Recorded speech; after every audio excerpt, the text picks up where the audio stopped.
પવિત્ર ભૂમિ, આદિવાસીઓનું આસ્થા કેન્દ્ર, સંતોની તપોભૂમિ માં આ કાર્યક્રમ થઈ રહ્યો ત્યારે પ્રથમ તો સૂક્ષ્મ શરીરે કે સૂક્ષ્મ રૂપે ઉપસ્થિત ગોવિંદ ગુરુ મહારાજ, પૂજ્ય જ્યોતિસર મહારાજ અને આપણા અહીંયા ગામખેડાના ધણી અને ગામખેડાની ધણિયાણી, ઉપસ્થિત તમામ સંતગણ, વડીલો, શાસન પ્રશાસનમાંથી ઉપસ્થિત તમામ ભાઈઓ બહેનો, વાલા ગણવીરો, ગણવીરાંગનાઓ, આદિવાસી પરિવાર વતી આ ભૂમિ પર પહેલા તો હું આપનું હાર્દિક સ્વાગત કરું, સન્માન કરું, આપ સૌને આવકારું. એટલા માટે કે જે કંઈ જાણવામાં, શીખવામાં, સમજવામાં કમી રહી ગઈ, साधु की भाषा अटपटी झटपट समझी नहीं जाए, अगर झटपट हम जाए तो सब खटपट मटी जाए, पण हजू सुधी खटपट नहीं मटी तो बधाए भेगा थईने आ खटपट आपणे मटाडवी छे. सत्य हूँ छे, अंधविश्वास हूँ छे, एमांथी आपणे बहार आववुं पड़े. એટલા માટે કે ચાર સીધો વારો આ સેવાનો ગુરુવા જતા રહ્યા. આદિવાસીઓનો પહેલો ગુરુ બન્યો હોય તો ગુરુ ગોવિંદ. બીજા ગઢ કહેવાય, સાધુ કહેવાય, મહારાજ કહેવાય, તપસ્વી કહેવાય, ધ્યાની, ધુની, યોગી, સિદ્ધિ વગેરે નામથી ઓળખાયા. પણ ગુરુના નામથી ઓળખાયા હોય તો ગુરુ ગોવિંદને એમણે આપણને સાચો રસ્તો બતાવ્યો, સત્યનો માર્ગ બતાવ્યો. બિનજરૂરી દેખાદેખીના વટવાળા ખર્ચાથી આપણને બહાર કાઢ્યા અને એમને આદિવાસીઓની વ્યવસ્થા કરી બતાડી અને વ્યવસ્થા માટે મેટ બનાવ્યા, કોટવાળ બનાવ્યા, પંચ બનાવ્યા, સેવક બનાવ્યા અને ભંડારી બનાવ્યા. આ સમાજનું સંચાલન, વહીવટ કરવા માટે આખું માળખું તૈયાર કરીને આપી દીધું. પણ એના વિશે આપણને સમજ પડી કે નહીં પડી મને કઈ ખબર નહીં. બીજી વાત કીધી કે એક થાય નહીં રહેજો, એક થયા કે એક થયા એની પણ ખબર પડતી નહીં, તમારો વિષય થોડી કાઢવું પડે. બીજું કીધું કે ભણી ગણીને હોશિયાર રહેજો, વારો ને દાડો તમારે ઘેર લાવવું છે. દિલ્હીમાં દોરપણ માંડો હે ને તા દિલ્હી વાળે દરવાજે લેખ મારો હે. અને મારા આદિવાસીઓના છોરાને ખુરશી ઉપર બૂટ મોજા પહેરીને બેહતા કરો. આ મહાન સપનાને સાકાર કોણ કરે? હમણો આવે થઈ જાય, કઈ કરવું પડે આપણે. આને સમજવું બહુ જરૂરી છે ગણવીરો. ત્યારે અહીંયા સંતગણ ઉપસ્થિત છે ત્યારે મારે એમને વિનંતી કરવી કે જે મેળ બનાયા ગુરુ ગોવિંદની સંપૂર્ણ વ્યવસ્થાની જાણકારી પ્રજા સુધી પહોંચાડવા માટે મેળ બનાયા. પાઠ શું છે, ધોણી શું છે, કલક શું છે, ભેગ શું છે, ભગવા શું છે, પાઠ શું છે, લેજા શું છે, લેજામાં સાપ છે, તમામ બાબતો નું માર્ગદર્શન પૂરું પાડવું. એટલું જ નહીં પણ ભાલો આવ્યો, એ ભાલો કેમ આવ્યો, તરસોડ કેમ આવી, ખાંડો કેમ આવ્યું અને કોટવાળ કેમ આવ્યો એની પણ ઓળખાણ કરાવવી પડે. તમામ પ્રકારનું શિક્ષણ અને માર્ગદર્શન સમજ એ મેળ આપી શકે.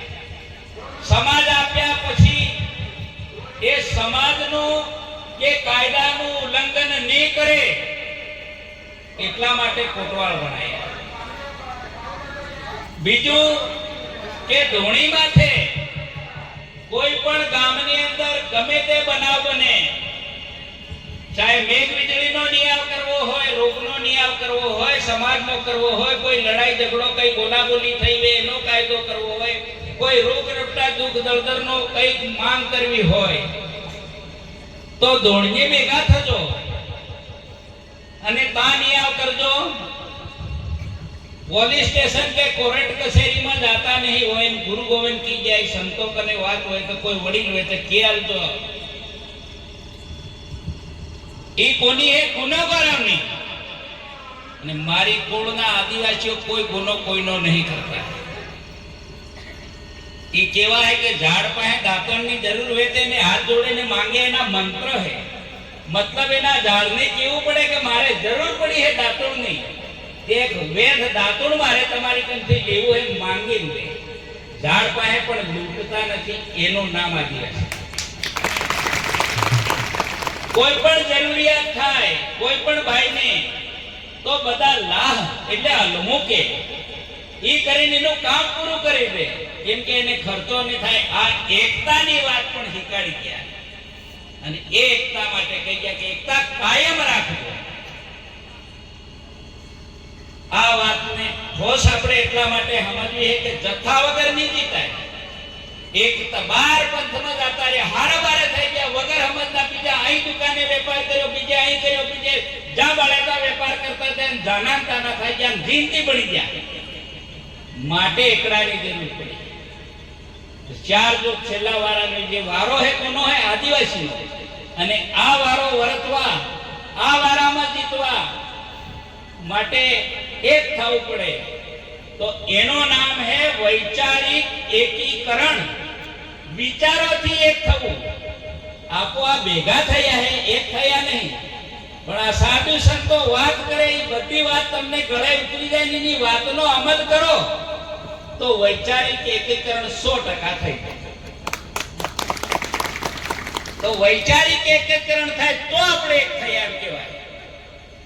પેલા ફળજામ જુદો કાયદો, એક ફળજામ બે કાયદા ચાલે, અલગ અલગ ગોત્રના કાયદા ચાલે, અલગ અલગ પંથના કાયદા ચાલે, ગામે ગામ જુદો કાયદો, તાલુકે તાલુકે જુદો કાયદો, નાત જાતનો જુદો કાયદો. આવ્યા વિભાજનની અંદર આ સમાજના ટુકડા થઈ ગયા અને વગર માપે ટુકડા થયા. હાંદવા શું કરે? લીલું પાન વેચીને ફાડો લાઈનમાં ફાટે, પણ હુકીલું હોય ગમે તેમ ફાટે. એને શું કરીને હાંદવું? આવો આ સમાજને માનસિક ગુલામી, શૈક્ષણિક ગુલામી, બૌદ્ધિક ગુલામી, ધાર્મિક ગુલામી, શાસકીય ગુલામી, આર્થિક ગુલામી, હર પ્રકારની ગુલામીની અંદર માણસને ગમે તેમ કરીને ફસાવવામાં આવે. પકડ દે મંજીત ને વહાં દેના એમાંથી કાઢવા ક્લિક કરો હેણા. ઠીક હે. ગુરુ ગોવિંદે ગામે ગામ ધોણી આલી અને એ ધોણીનું માન સન્માન કરવા વાત કરીને આપણી ભક્તિ બેલાબંધી ઘરસ્થી ઘર આશ્રમી ઘર સંસારી है. संसार छोड़ने जाओगे कहां, अन्न छोड़ के खाओगे क्या. આ વાત શીખવાડી. અન્ન ને અન્ન ભગવાન આપણને બનાવી દીધું. ધોણીની પૂજા એટલે ધરતીની પૂજા, આણનો એક ટેકેલાની આસમાનની પૂજા નામથી લઈ લે. ચાંદ સૂરજની પૂજા લેજા એલ્યા. એના લેજાની ફરતી જે કાંગરી હે એ હે તારામંડળ. આને વિચારો અને એને લાકડામાં પરોવ્યો એટલે વનસ્પતિ પણ આવી ગઈ. એને પવનની અંદર પોતે ફરકે તો પવનની વ્યવસ્થા આવી ગઈ. આ વાત આપણને એટલી બધી આ પ્રકૃતિ વિશે સમજણ પાડી. કેમ સમજણ પાડી? ત્યારે કોઈ પણ સાધુ સંતો કે શાસ્ત્રો વાળાને બધા કે ભાઈ 5 તત્વની પુતળી બનાવી. આપણું મારું તમારું જે શરીર બન્યું છે એ શરીર બન્યું 4 તત્વનું, પણ 5મું તત્વ આવે તો શરીરનું સંચાલન થાય. અને 5મું તત્વ હે આત્મા તત્વ અહીં નાહી જાય તો બાકીના 4 તત્વ પડી રહે, કઈ કરી શકતા નથી. ને તો બાળે, ને સાંભળે, ને બોલે, ને શ્વાસ લે, ને હાથ પગ હલે. ત્યારે ભણવા વાળો, દેખવા વાળો, સાંભળવા વાળો, બોલવા વાળો, શ્વાસ લેવા વાળો કોણ? આત્મા. આ વાત આપણને ગુરવા ઓળખી ગયા. એવી જ વાત દાદપુરી જ્યોતિષર મહારાજે પણ ગુરુ ગોવિંદનું રહેલું કામ પૂર્ણ કર્યું. તો અહીંયા એ વિચાર કરજો કે ભાલો એ કોને ત્યાં હતો? જે આ દેશની અંદર શક આયા, કુષાણ આયા, હુણ આયા, ડચ આયા, મરાઠા આયા, મુગલ આયા, આર્યો આયા અને છેલ્લે અંગ્રેજો આયા. આ પ્રજા આવીને વારંવાર એને શાસન કર્યું આ દેશમાં. એ આયા એના પહેલા 464 ભીલ રાજાઓ ભારતમાં રાજ કરતા હતા. તો એ ભીલ રાજાઓને મારીને પછી એમને રજવાડો લઈ લીધા. 464 ને 98 રજવાડા નવા ઉભા કરી એમ કરીને 562 વિશાલજી પેલું બેઠું દેશી રજવાડા નામ આવ્યા. વિશાલજી પેલું બેઠું કાનું કામ. અને આ વિદેશી પ્રજા આવી એને ગુલામ બનાવી દીધા, આપણા રાજાને ને રાજાની રૈયતને ને પ્રજાને. આ વાતને આપણે એટલું સમજવાનું છે કે જે ડાયરેક્ટ વિદેશી પ્રજાએ રાજ કર્યું એ 7A વિસ્તાર, અને ખંડિયા રાજા તરીકે શાસન કર્યું એ 7B. અને આપણા પૂર્વજો એમની સામે લડ્યા, મરાયા, શહીદ થયા, પણ વિદેશી પ્રજાને જ્યાં નહીં ઘૂસવા દીધી, એમને પ્રવેશ નહીં કરવા દીધો આપણા પૂર્વજોએ, એ વિસ્તાર 7C. અને 7C વિસ્તાર આપો બેઠા હૈ. અને આપણા પૂર્વજે ખૂન વહાડીને આ બચાવેલો વિસ્તાર છે આપણા માટે. આ વડીલો મહેનત કરે, રાત દિવસ, ભૂખ તરસ, તાટ તડકો બધું વેઠે, થાકી જાય તો એ કામ કરે, કોને હારું? સોરા હારું. તો આવનાર પેઢી માટે આપણા પૂર્વજો આ કામ કરી ગયા, છતાં પણ આપણે આપણા પૂર્વજને ક્યારે યાદ નહીં કરતા. કેમ કે પેલી ગાંડા બનાવી દીધા હે. કેમ ગાંડા બનાવે? ગાંડા બની જાય દુઃખ નહીં, ગંડવા કાઢવો પડે. તો આ વાતને બહુ ઠોસ સમજો સંતો બેઠેલા. તમારી આ સમાજની સંપૂર્ણ જવાબદારી. એમને અંધવિશ્વાસ, અંધશ્રદ્ધામાંથી બહાર લાવવાનું કામ. ત્યારે ગુરુ ગોવિંદે માય ભેગાયો નહીં કહેવાય, છતાં કેવું પડે. કારણ કે સમજ્યા વગરનું હાથીનું વાટમાં છૂટી જાય, અને સમજ્યા પછી હાય તો જીવનભર ની છૂટે, પણ પેઢીઓ સુધી સાથે. તો ગુરુ ગોવિંદે ધર્મ નહીં આપ્યો, ધર્મ બતાવ્યો. ધર્મ હે પ્રાકૃતિક હે, કુદરતી હે, અને ધર્મથી તમામ જીવોનો વંશ વેલો વધે, સર્જન થાય. પુખ્ત વયની બેન દીકરી થાય એને ધર્મ આવે, પુખ્ત વયનું પ્રાણી થાય નારી જાતિને ધર્મ આવે, પુખ્ત વયનું પક્ષી થાય તો નારી જાતિને ધર્મ આવે, પુખ્ત વયનું ઝાડ થાય તો એને પણ ધર્મ આવે, મોરને ફૂલ આવે ધર્મ આવે. ચારે ખાણામાં ધર્મ આવે. અને નર નારીનું એ સમયમાં મિલન થાય, પવિત્ર મિલન, એનાથી નવો વંશ વેલો તૈયાર થાય. બે ભેગ હે, એક માય ભેગ. તો જે ધર્મનો રંગ હે ભગવો હે, અને એ ભગવો રંગ માથે બંધાડે. અને ગુરુ ગોવિંદે કીધું કે હાથી માટીને ધર્મ વિશે નહીં ખાતા આવે. બેન દીકરીઓનું મૂલ તૂલ ને બોલ તાણે કામ નહીં કરતા આવે. આ ગુરુ ગોવિંદે વ્યવસ્થા આલી. કદાચ ખોટું કે એવું લાગતું હોય તો મને તરત તમે રોકી દેજો. બધા જ જાણે હે, પણ પેલા પૂછવા વાળા નહીં પૂછતા, એટલે પેલા કહેતા નહીં. વાત અહીં બી છે. ત્યારે ગુરુ ગોવિંદે માય ભેગાયો. તો જ્યારે કોઈ પણ સંત ભેગ ધારણ કરે એટલે પહેલા તો જૂઠું ને બોલવું. ભેગ ધારણ કર્યા પછી કોઈ પણ પ્રકારનું ખોટું ને બોલાય, ખોટો વિચાર પણ નહીં આવે, અને ખોટું કાર્ય તો થાય છે. એ એક મહાન તાકાત છે, મહાન વસ્તુ છે, પૂજનીય વસ્તુ છે, અને એને કહેવાય સત ધર્મ. કારણ કે નવું સર્જન કરે, નવું બીજ બનાવે, નવો જીવ તૈયાર કરે. એટલા માટે આપણે ઘરે આ ધર્મ પરોણો થાય ત્યારે એની સેવા કરવી પડે. આ વાતને સમજી. એટલા માટે ગમે ત્યાં હરે ફરે તો જીવ પેદા થાય છે. એનાથી લાખો કરોડો વાયરસ પેદા થાય. એક ક્ષમતા કુદરતી આવે છે. 3.5 દાડાનો પીરિયડ હોય છે. એટલે કોઠે કપલે અડે તો દાણા નહીં અપડાતા, પણ જીવ પેદા થાય. જીવ દાણા ખાય એટલે હવે વાત એટલી જ છે. એવી રીતે વાડી બગીચામાં ફરે તો ત્યાં જીવ પેદા થાય, અને એ જીવ કોણી ડેર ઉપર બી એટલે ડેર કુંડરાય જાય. મતલબ જીવ પેદા થાય છે આ ધર્મથી. એ પાવરને પણ સમજવો પડે. એટલે ગમે ત્યાં હરે ફરે ત્યારે એટલા માટે આપણે એમની સેવા કરવાની. 3.5 દાડા સુધી ઘર બેઠે પાણી પાવું પડે, ખાવાનું બનાવે આનું પડે, બધું જ કામ કરવું પડે.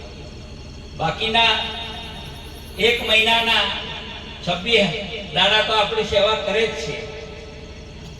એટલે આ વાતને ધ્યાનમાં રાખજો. બીજું, ધણીનો ભેગ એ સફેદ હોય.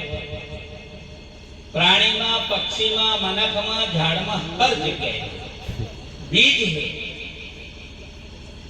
એનો રંગ સફેદ છે. એ ધણીનો ભેગ. તો માય ભેગ અને ધણીનો ભેગ બેનો સંયોજન થાય તો મોસ વેલો વધે. આ બહુ મહાન કુદરતી શક્તિ છે. બીજ પેદા થાય છે. એ પવન પાણીની કણી બને. જમીન અને ગરમી ચારનું ભેગું થાય ત્યારે અન્ન કણી પેદા થાય.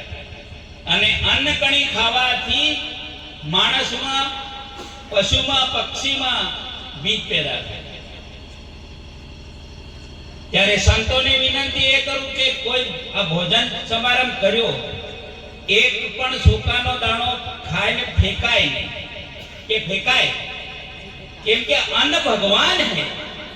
એ આપણા પેટમાં પડે ત્યારે કઈ બી કરી શકો, પણ બાકી ખાલી થઈ જાય ત્યારે આડા પડી જવું પડે, સુઈ જવું પડે, પડી રહેવું પડે. બોલવાની, ચાલવાની, બેઠો થવાની પણ તાકાત નહીં રહી. આ તાકાત અન્ન ભગવાન આપું. પછી બીજા ભગવાનને માનતા હોય ને એ ભગવાન આપણને કઈક કામ લાગતો હોય તો એની અંદર ખાઈ જાય. આપણે ગોળીને પી જાય છે કે ગમે એમ દળીને ખાઈ જાય, ખવાય તો પણ પચવાતું. બીજું, ભગવાનની વાત આવી. એના ટોટલી ધરતી પર જ્યાં મંદિરો હોય ત્યાં ભગવાન તો છે જ, હર મંદિરમાં હે. પણ આ મંદિરમાં જે ભગવાન એ બનાયા કોને? ભાઈઓ થોડાક બોલો એટલે અર્થિંગ મળે. મને આમ એ થાય. મનથી બનાયા. તો મનક કોને બનાવ્યું? ભગવાને. હવે મનક કયા ભગવાને, મન કયા ભગવાને બનાવ્યો? મને બનાવનાર માર બાને માર આઈ. તો મારો બા મારો ભગવાન થયો કે નહીં થયો? હવે તમાર કઈ હતા ગોઠવતા જાજો ને તે પાછો એક પાસે એક થંજો રોટો હોય કે ખાવાને કામ થાય. મારી જે રચના થઈ એવી તમારી પણ થયેલી છે. મારી માએ મને પેટમાં હાસવો 9 મહિના 9 દાડા. કડવું, ખારું, તીખું, ખાટું ને ખાતું હોય, વધારે ને ખાતું હોય મારા માટે. પછી મને કઈ ઈજા થાય એવું કામ ને કર્યું, એવું વજન ને ઉચક્યું હોય, આટલી મારી પેટમાં સંભાળ રાખ્યા પછી મને સલામત મારી બોડી બન્યા પછી મને જન્મ આવ્યો. તે મારા આયના પેટમાંથી હું બહાર નીકળ્યો. બહાર નીકળ્યો એ નિકલન ગલત ને સમજાડો એક પણ શબ્દો ને. આ ધરતી ઉપર આ વાત લઈ જાય સાબિત કરાવી અને કોઈ ખોટી પાડી આલે એને મારે ગુરુ કરી લેવા. એ તે ટાઈમ તો સંતો, મારી માં મારી માતાજી ને મારો બા ભગવાન મને સર્જન કર્યું, નિર્માણ કર્યું, મારી રચના કરી, એટલું જ નહીં પણ બાળપણથી મને દૂધ દાવતા શીખવાડ્યો, મહારાજ બોલતા શીખવાડ્યો, ઊભો થતા શીખવાડ્યો, ચાલતા શીખવાડ્યો, ઓળખતા શીખવાડ્યો. બાપા, દાદા, કાકા, મામા, આ બધા શબ્દો મારી માએ મને શીખવાડ્યા. તમને પણ એવું તો હે કે નહીં વે પાછળ વાળાને? હા, તો એમ પાછું પુકારો ભરતા જતો તો વાતમાં થોડી મજા આવે. કઈ પેલું માનો કે કાંદા કે મૂળાની જે કચુંબર આવે એ ખાતે પેટ નહીં ભરાય, પણ ટેસ્ટ માટે પેલું જરૂરી છે. દાળ ચોખા ખાય તો પેટ ભરાય. તો તમે ઉકારો ભરો એ હું મને સપોર્ટ મળે, અર્થિંગ મળે, એટલે એનાથી વાત મને આવડે. આ તે તમારા લીધે આવડે, આને સમજ. તો આપણી વાત મૂળ થતી હતી. મને માટે મારાજી મારભાઈ રાત દિવસ મહેનત કરી, ભૂખ વીઠી, તડકો વીઠ્યો, તે દાડ કપડા ને મળતા હતા, થીગડા મારીને પણ કપડા પહેરતા હતા. મેં ખાટલા મૂતર્યો હે તે મારા મૂતરેલા મૂતી હે ને મને કોરામ હોવાડ્યો હે. તમારે પણ એવું કદાચ થયું છે. આટલું મારી માએ કહ્યા પછી મને ભણાયો, ગણાયો, મોટો કર્યો, નોકરી લગાડ્યો ને પરણાયો. આટલું જ કર્યું ને પણ નાનું મોટું ઘેર માંડ્યું, ગાયો પણ રાખી, બળદ રાખ્યા, હોળ, સવડું, વાસણ, કુસણ, ખાટલા, ગોદડા, જે કઈ કબલા, કોઠા, દાણા, બિયારણ, હર ચીજ બળદ સુધી આવ્યા, કુવાએ કાઢી આવ્યા. આટલી સગવડ મને કરી આલીને આલીને પસાઈ ગયા. હું દોકનમાં હો ભગવાન લાવું મને કેટલું હાલે. હું બોલું પણ એ મારો, હું બોલું પણ એ મને બોલે વાત નહીં કરે.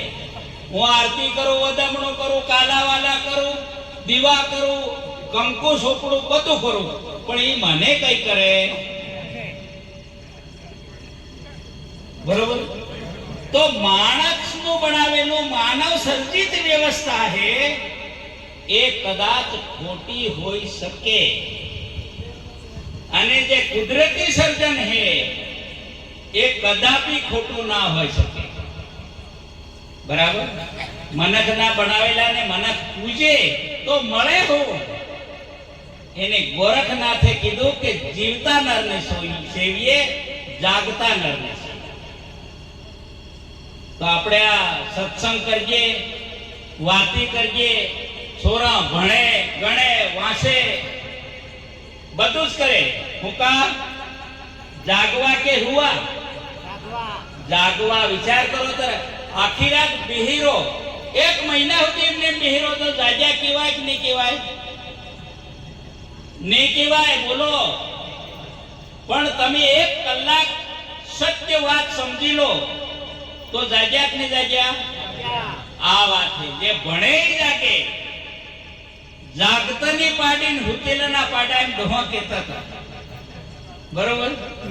તો આપણે પેલા તે ગોરી ગાય ગાયને આપણને હુવાડ દેતા. બરોબર? હુકેલા હોય એને શું મળે? મળે કઈ?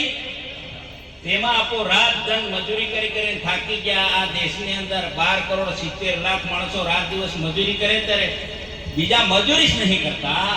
તે નહીં મજૂરી કરતા એ મોજ મજા કરે, મોટા મસ્તના બંગલામાં રે, માથામાં ઓછી કોને, પગમાં ઓછી કોને, વેથનું ગોદડું હોય,